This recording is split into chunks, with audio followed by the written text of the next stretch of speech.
Good morning. Today we are talking about running this 3.5 ton completely overnight on our battery bank, our EG4 version 2 3-slot battery bank, where we have 15.3 kilowatt hours of battery storage. We were running this overnight completely, that battery bank, from 5 p.m. to 5 a.m. And then, well, actually it's longer than that because the solar's just now starting to kick in. It's close to 6:30. So during the day we can run a 3.5 ton and a 4 ton if we want to all day long. But we choose to run one of the mini splits from like 7 to noon, and then from 10 a.m. to 5 or 6 p.m. we'll kick on the other mini split that's on the west side of the house. That one's on the east side of the house. But on this 3.5 ton, we are completely, actually both of these air conditioners and all of them, were running completely off of solar during the day and off battery bank at night. Now, the way that we run our air conditioners, we keep our house cooler during the day while we're using our solar, and we're not using our battery bank so much. We're using straight solar. So we'll kind of super cool our house down to around 68 degrees during the day, and then around 4 o'clock we'll bring it up to about 70 degrees, and then around 5, 6, 7 o'clock, depends on the day, we'll move it up to like 72, 73, 74 degrees overnight. After 5 p.m. we go to battery bank completely. So from basically in the morning around 6:30 until 5 p.m. we're running off of solar. And there's not much solar being produced at 6:30 in the morning, but there's enough to start charging our batteries. And on a 12 kilowatt that we're using for that, we are actually using, I'll show you, we have 24 250 watt poly panels that are 4 in series, and then 4 in series, 4 in series, 4 in series. So we have them 4 in series, and then we parallel all those together. And then we have the 8 330 watt mono panels over here. And then we have these 6. There's 3 on this side of the shed and 3 on this side of the shed. Also 3 on this side of that shed and 3 on this side. These 2 sheds are mono panels. So we have that 6 kilowatt array is on one MPPT charger going into the 12 kilowatt. And then we have this 6 panels, this 6 panels, and this 8 panels, which makes 20 panels, all going into the other MPPT charger on the other leg of that 12 kilowatt. So we have that running that 12 kilowatt. This over here is 4,000 watts. That runs our charge controller that we use as a spare to charge batteries or run loads. This one is the one that we run our fridge and freezers and everything 24 hours a day. You can see that sun is on there on all 24 of those panels. And on our 6 kilowatt, we are running these 14 panels over here, which you can see the sun's coming up. Those will be on there till like 1:30, and then it kind of, I'll have to use that charge controller to supplement the rest of the day using that 6 kilowatt. But that pretty much just runs the 2 air conditioners in the garage. So in here in the garage, we have the 12 kilowatt inverter. So on this one, we have 6 kilowatt array coming in right here. on these two wires. And then those other ones, we have the two sheds in parallel with each other. And then that 8 kilowatt is in parallel with those two sheds. So that comes in on the other leg of the MPPT. So the 12 kilowatt actually has like 10 kilowatts of solar panels coming in, but it's more than enough for our needs. So we run that with these new addition to our battery bank. These are 3 EG4 LL version 2 batteries. And these are all run down to 50% from running our main upstairs 3.5 ton air conditioner that I showed you overnight at 72 degrees. We still have 50% state of charge on this. And it is 6:30 in the morning. And that air conditioner, we just set it up at 75 degrees, and it probably won't kick on till like 10 or 11. But by that time, this battery bank will be completely charged back up to 100% state of charge. So we're not worried about that at all. And just wanted to share with you that we ran that at 72 degrees overnight last night from 5 p.m. until now. It's at 50% state of charge. I was up actually at 3:30 in the morning this morning, so 3 hours ago, and it was at 50% state of charge. The air conditioner hasn't kicked on since I've been up. So this does a great job overnight. Now, if I set my thermostat, last night it was from 5 p.m. and it's 5 p.m. to 6 a.m. I think I had it on 72 degrees. And the night before I had it at 74 degrees from 5 p.m. until 6 a.m.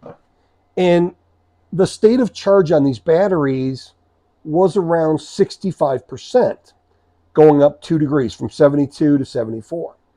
And then the night before that, I had it set on 76 degrees from 5 p.m. to 6 a.m. And it was right around 72% state of charge, running it at 76 degrees overnight for 13 hours. So the other thing that I did was there was one night that I took these three, and they were, when I run these at night, they're all at 100%. One night, a couple nights ago, I had all three of these at 100%, and I had these version ones over here at 100%, and I put them in parallel, and I ran it at 73 degrees. So there's five batteries in the battery bank. So I had a 5.5 kilowatt hour, 25.5 kilowatt hour battery bank at 73 degrees from 5 p.m. to 6 a.m. We ended up with an 82% state of charge on all three of these batteries, and also over there on those two. Now those two, because of the difference in wiring, I have a 6-foot cable on this right here coming from my bus bar over to this junction right here on this Anderson 175 amp quick disconnect. And then it's 3 foot here. But over on this one, I have two 3-foot cables connecting to each other. So on this one, it said 82.2% state of charge. And on these three batteries, they all three of them said 82.4% state of charge. So they were within 0.2 of a volt, which is a pretty tight tolerance considering we have these three batteries and those two batteries. So really happy. For the last 7 days, we are cooling our house completely 100% solar panels during the day and battery bank lithium iron phosphate batteries at night, and not having a problem at all starting that air conditioner. We just installed a soft start on our 4-ton the other day. Now we can run both of these on this, which they're both connected in our panel over here. We have our 4-ton on this side, and down here on the bottom we have our 3.5-ton. And then we have our patio mini split going out to the pool on this side with the 3.5-ton, and then the living room is on this side with the 4-ton. So we're kind of sharing the load there if we wanted to run all 4 of them, but we really wouldn't run all 4 of them at the same time. Now, we can run both of these and have enough here, but I'm telling you, with a 3.5-ton and a 4-ton both running at the same time, it's going to be about 6,000 watts to 6,500 watts you're going to be using.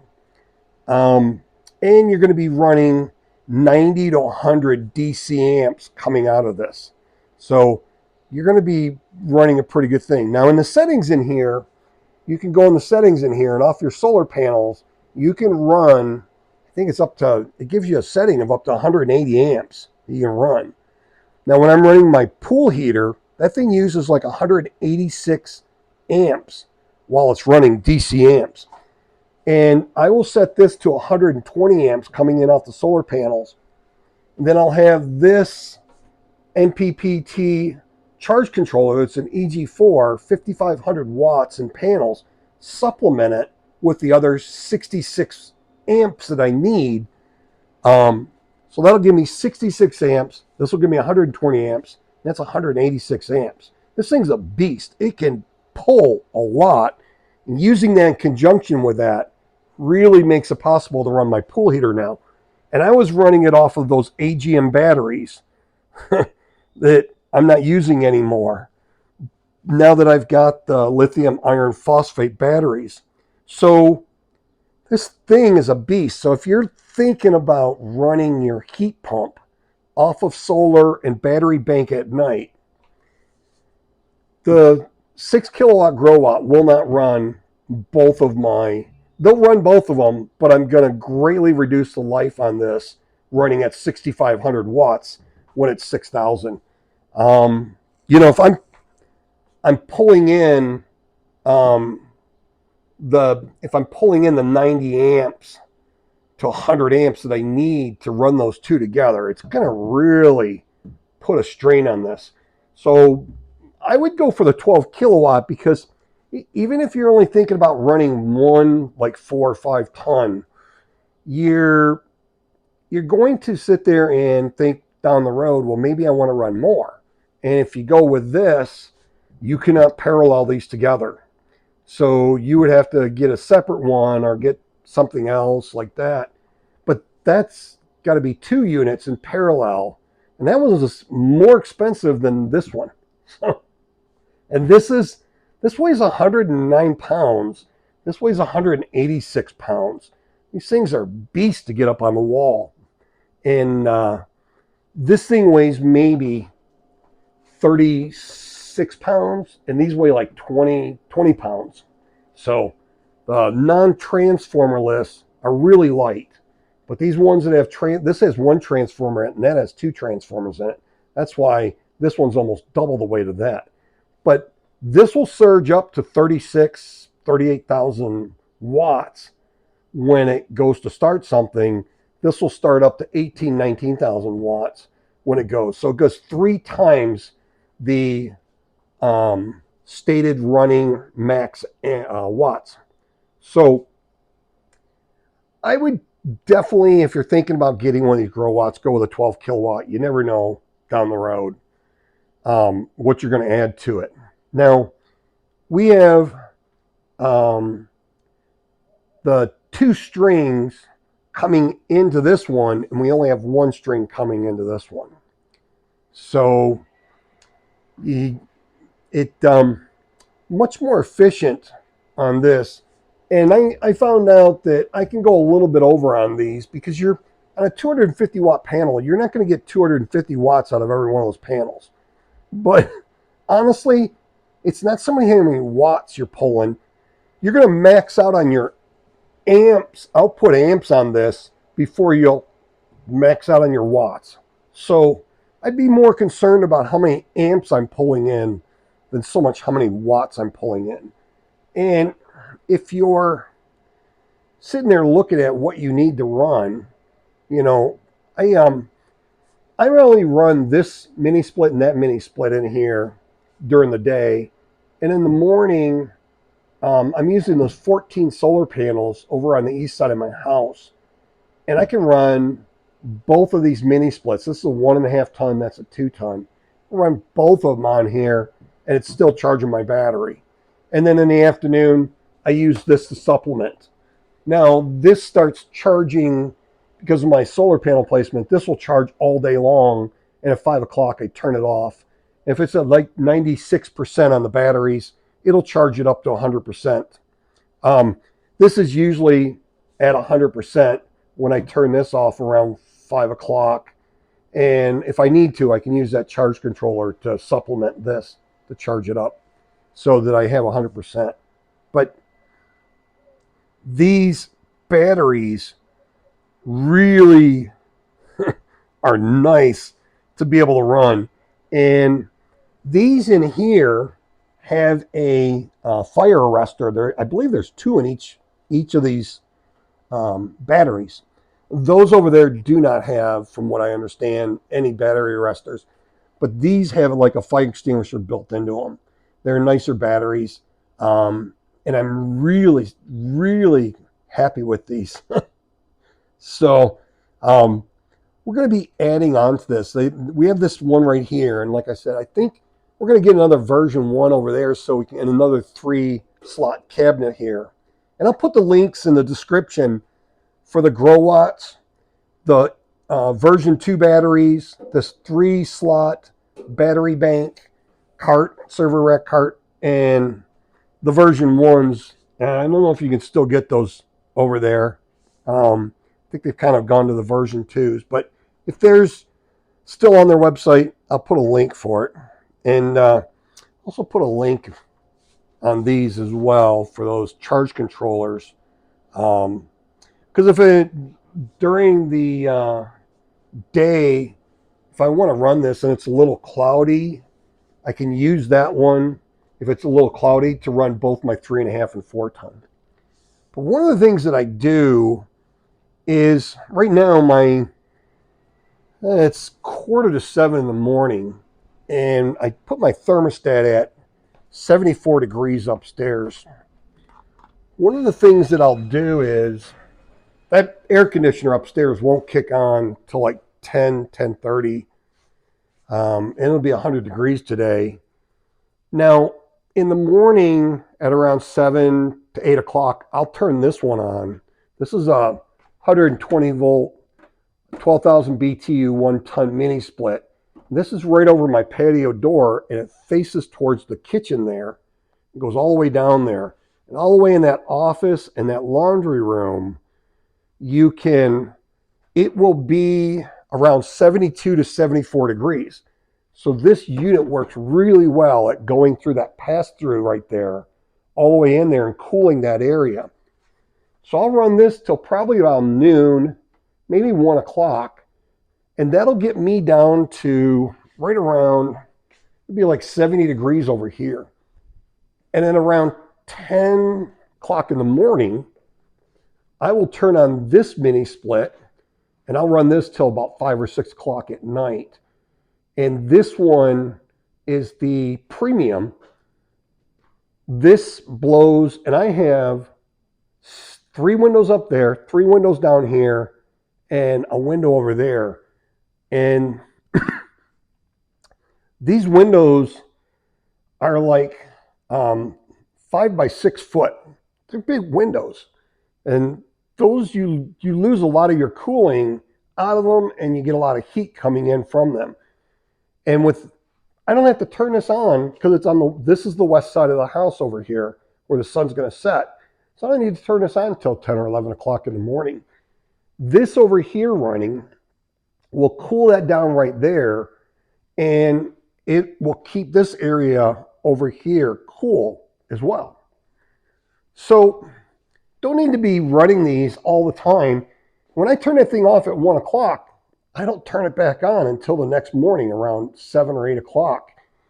And when I turn that one off at 5 or 6 p.m. at night, I don't turn it back on until 10 or 11 in the morning, because my upstairs air is running 24 hours a day, and the cool air will come from up and it'll drop down.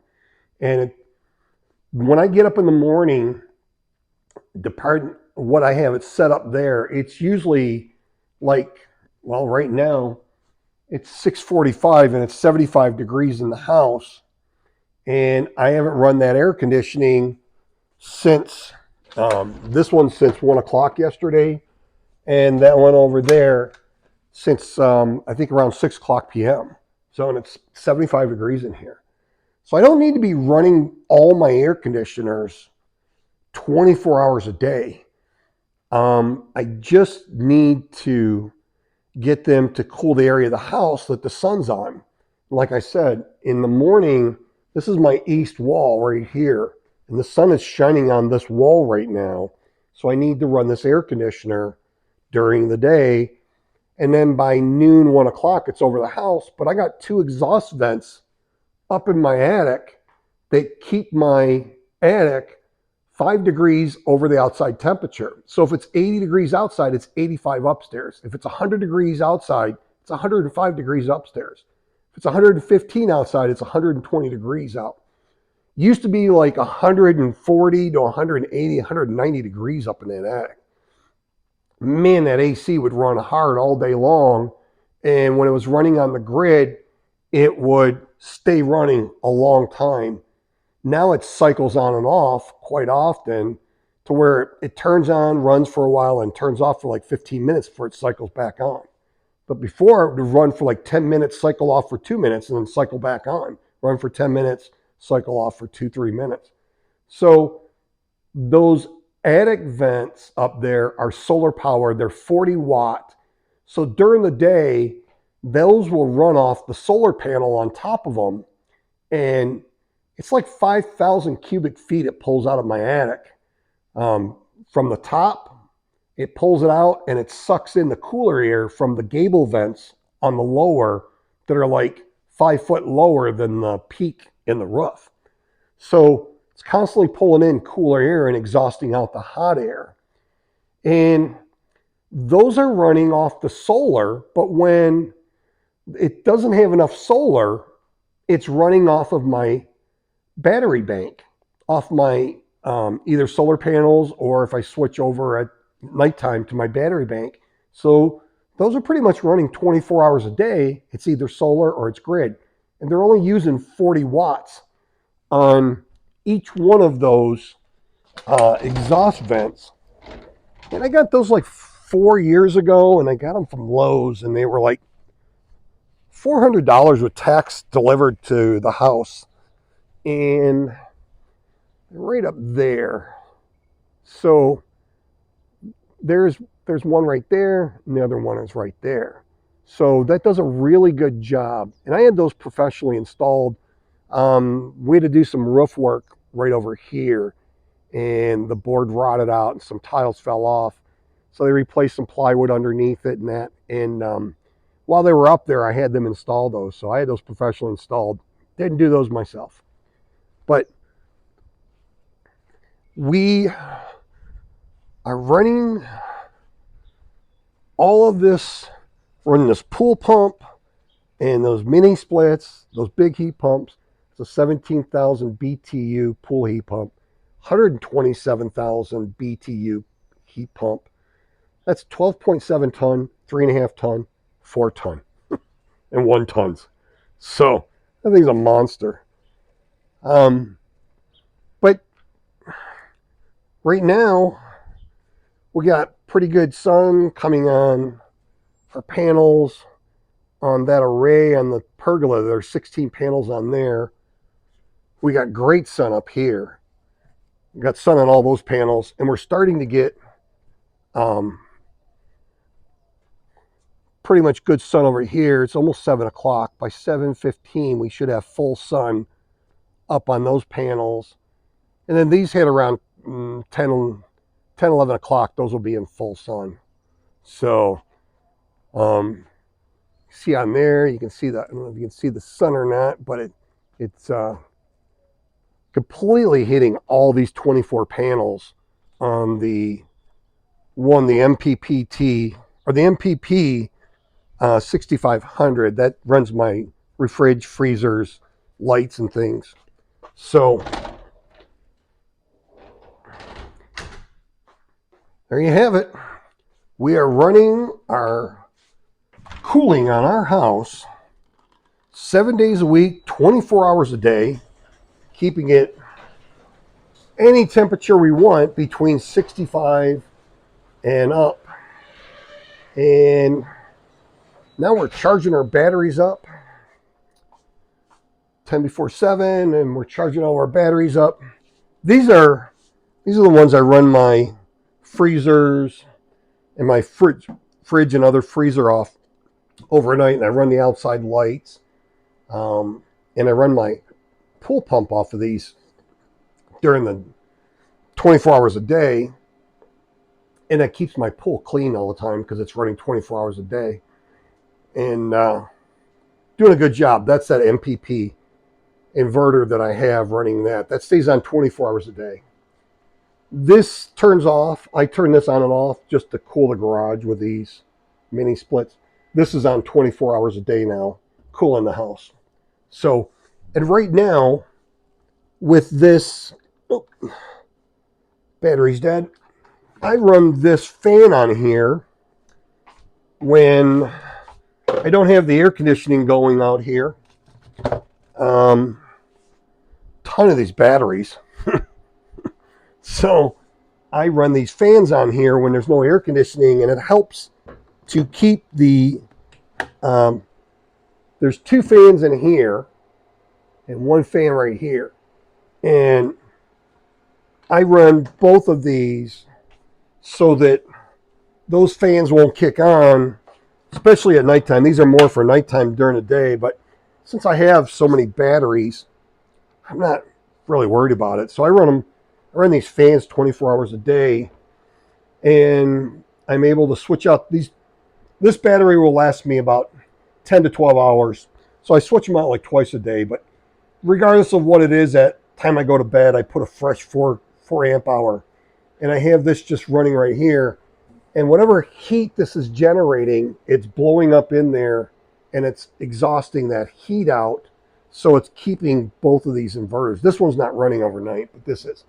That keeps it from using more because these have 2 big coils in them that'll heat up from when that 3.5 ton kicks on, and that generates a lot of heat.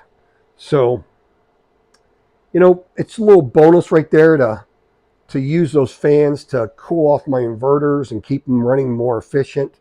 Those fans aren't kicking on. There's a lot of times I'd come out here before I was using these, and this fan was constantly kicking on and off to cool that. Now I'll be out here working in the garage for like an hour, and I won't hear the fan kick on this at all while it's charging up my solar panels. Before, it was kicking on constantly, on and off. Maybe every 5 minutes it was kicking on. Now it hardly ever kicks on when I'm not running a load and I'm just charging my batteries. Same thing with this. This was kicking on and off quite a bit just by putting that little fan, which I had both of these, and I have a ton of batteries. It's not costing me anything. Keeps them from running, probably make them last longer for their lifespan. But we will get back to what we're doing. I just wanted to show you. And I'll have a link down below for all this stuff, for these version 2 batteries, version 1 batteries, for the EG4 3-slot cabinet. I'll have them for the Growatts. If they're in stock, they'll have it on there. If not, they won't. But I think both of these are in stock. And then I'll also put the EG4 charge controller on there. Whatever I have in here. So I will put those links down below. Please like, share, subscribe. Don't forget to smash that notification bell for more videos. And I hope you have a truly wonderful and extremely blessed day.